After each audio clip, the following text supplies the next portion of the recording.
Am I the jerk for dropping out of my sister-in-law's wedding party because I didn't want to cover up my tattoos? Posted by you/dependent laugh 4765. I, 25F, was set to be a bridesmaid for my sister-in-law, 31F, for her upcoming wedding. My sister-in-law can be a control freak and has a tendency to set expectations that are sometimes pretty unrealistic or inconsiderate. As you would imagine, this applied to what she requested of her bridesmaids for her wedding. I know people have differing opinions when it comes to bridesmaids' dresses, but I'm someone who believes that the bride should have the final say since it is her day, especially if the bridesmaids' dresses are being paid for. However, regardless of who is paying, I also think brides should be mindful that if they want everyone to wear the exact same dress, it would be respectful to check if everyone is comfortable with certain styles, especially if there are people in the group who prefer to dress more modestly. In this specific situation, all the bridesmaids had to pay for their dresses, which I obviously didn't mind. Here's the thing, my sister-in-law asked her 3 closest friends first and had already decided on the dress for everyone to wear before she asked me. I had no expectation that she would ask me, so I had no input on what they picked. For context, I dressed pretty modestly, especially at church, and this is a church wedding. The dress they picked out was pushing my personal comfort level. It was a lilac chiffon, one-shoulder, floor-length dress with a slit that goes way above the knee, basically up to where most of my upper thigh would be exposed. I didn't want to make a big deal about it because they had already decided, and since it's what my sister-in-law really wanted, I kept my concerns to myself. I low-key wish we had all decided together, especially since 3 more people, including myself, were asked to be bridesmaids after the initial decision. Even though the dress wasn't within my modesty standards, I still decided to go along with it because I didn't want drama and just wanted to make her happy. My plan was to change after the festivities during the reception, which a couple of other bridesmaids had also planned to do, and my sister-in-law didn't mind. I thought things were going to be okay until my sister-in-law told me last week that she didn't want my tattoos to be noticeable and wanted them covered because it would be inappropriate for the church and the pictures. I have tattoos on my wrists, shoulders, and back. The tattoos on my shoulders and back are not small, they're very noticeable with the dress that was chosen. She told me she'd been concerned about them showing because of the dress. Keep in mind, she knows about my tattoos, and the dress was still chosen knowing they would show. I was annoyed, but since I had already paid for the dress, I asked if I could wear a shawl. She said no because she didn't want me to stand out from the rest of the group, especially since I'm not the maid of honor. She then suggested a foundation product to cover my tattoos, which costs around $40 to $50. I'm not going to spend that much on a product I'll never use again, and there's a chance it could get on the dress and make a mess. I told her I didn't think it was fair to expect this when she already knew I had tattoos and still chose a dress that would leave them visible. If she had a problem with my tattoos, why pick something without sleeves or ask me to be a bridesmaid in the first place? She said I was being unfair and that it was her day, and all she was asking was for me to accommodate her because it wouldn't look good for a Catholic wedding. When she said that, I got mad. It's always the people who start with the religious guilt who don't even follow their faith and are quick to judge. My sister-in-law has done and continues to do things that wouldn't be considered acceptable for a practicing Catholic, but I've never judged her because I have a past too and still struggle. For her to say it wouldn't be appropriate for a Catholic wedding felt hypocritical and made me feel like I was somehow going to make the ceremony unholy just because of my tattoos.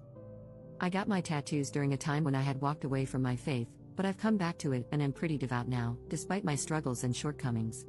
For her to accuse me of being unaccommodating was beyond me because she already knows how I dress now, especially in a church setting. I even cover my hair at church. Still, I pushed aside my convictions and preferences to wear this dress for her because I wanted to keep the peace and avoid making a fuss. When I told her all of this, she started making comments about how I was being selfish for not using the foundation. Then she proceeded to say the dress looks trashy on me anyway because of my body.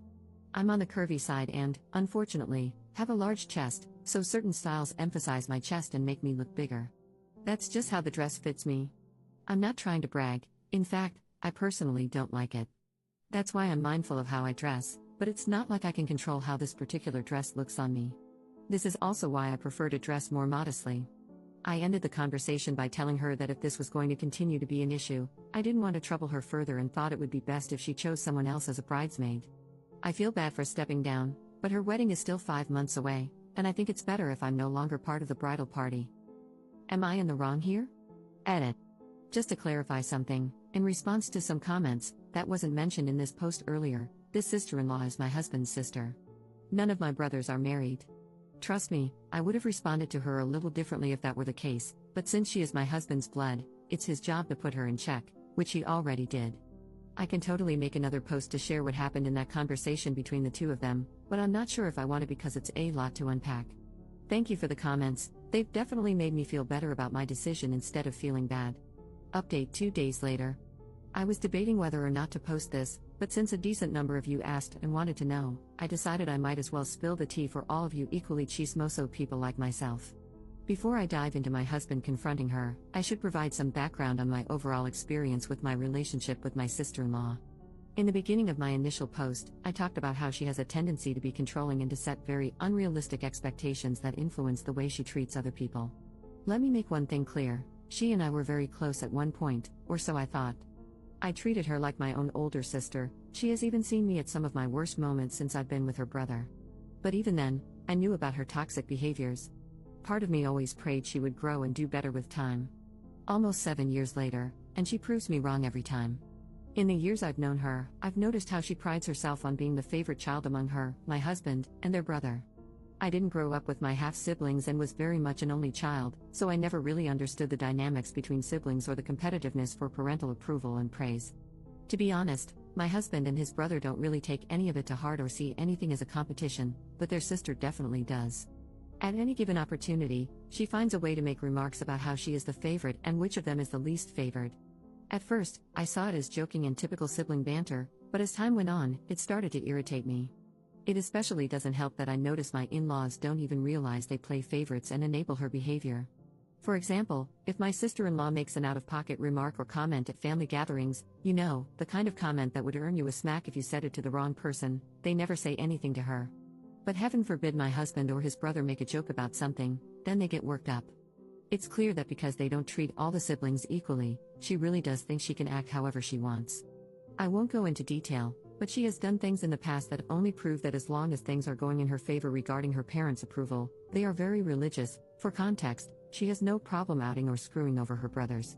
My husband has kept a lot of her dirty secrets, and in a moment of vulnerability, when he trusted her, she turned around and told my in-laws everything so she could look like the older sibling who cares enough to tell their parents what's going on with him, even though she has done far worse that would infuriate my in-laws. You might be asking, why not say anything to them as payback? My husband and I are the type of people who don't believe stooping to her level would achieve anything. Plus, they're not my secrets to tell, that's between her and God and whether or not she ever comes clean to her parents.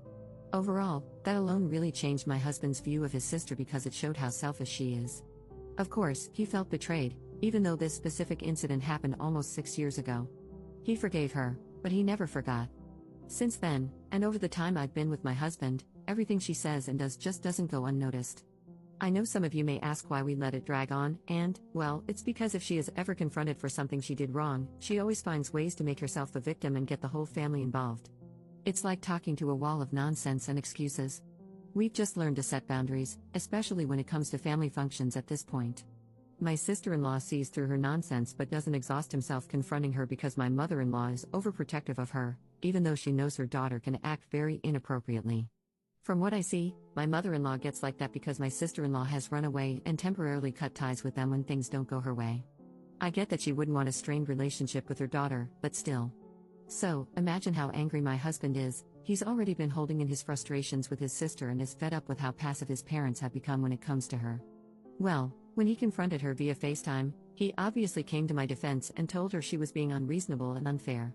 He cussed her out because she kept making all kinds of excuses, and he basically handed her tail back to her. He didn't just stop with the wedding situation. He called her out on everything, including something else she said about me to other family members that we weren't made aware of until a few hours before he called her. Turns out, she was going around talking about the whole dress and tattoo situation and about me dropping out of the bridal party to some family members, one of whom recorded what she said and sent it to my husband. Then, she went off on a tangent, saying that my husband could do so much better than me and that she feels so sorry for her baby brother because I'm lazy and won't help him financially, basically referring to the fact that my husband is supporting us while I'm in school full-time. Keep in mind, I'm in medical school. Working part-time is not even an option for most med students. My husband went off on her about that and asked why our marriage and the decisions we make bother her so much that she felt the need to bring it up. My husband is traditional and believes that as a man, he should provide, regardless of whether or not I choose to work. He decided he wanted to support us so I can follow my dream of pursuing medicine, and that bothers her enough to downplay me as a lazy freeloader, even though my career will eventually provide us with more stability. Regardless of how anyone looks at it, I don't know what her issues are, but targeting me just doesn't make any sense. After 30 minutes of yelling and listening to her fake crying and non-apology excuses, my husband told her that since her wedding day is a family event, he'll still participate out of obligation and I will attend as a guest, but she should consider this the last time we will ever be involved in anything concerning her. We're only planning to stay for the wedding mass and leave right after dinner, free food, I don't care. That's all. I know some of you are thinking, why still attend? But my husband is good friends with her fiancé and is a groomsman, so it wouldn't feel right to drop out on him just because my sister-in-law is crazy. However, my husband gave her an ultimatum: if she pulls similar crap again between now and the wedding, we won't go at all. Going forward after the wedding, or if she decides to open her mouth again, my husband has decided we won't contact or see them anymore. This will be easy since they'll be moving to a different state. I'm counting down the days, lol. If there's one thing I want to make clear at the end of this post, it's that I don't wish her any harm, nor do I hate her. I forgive her, however, for my mental and emotional health, I will not maintain a relationship with her of any kind going forward. I genuinely pray she grows, learns from all of this, and makes better choices if she has kids one day. I also hope she reflects on whether this toxicity was worth losing a relationship with her brother.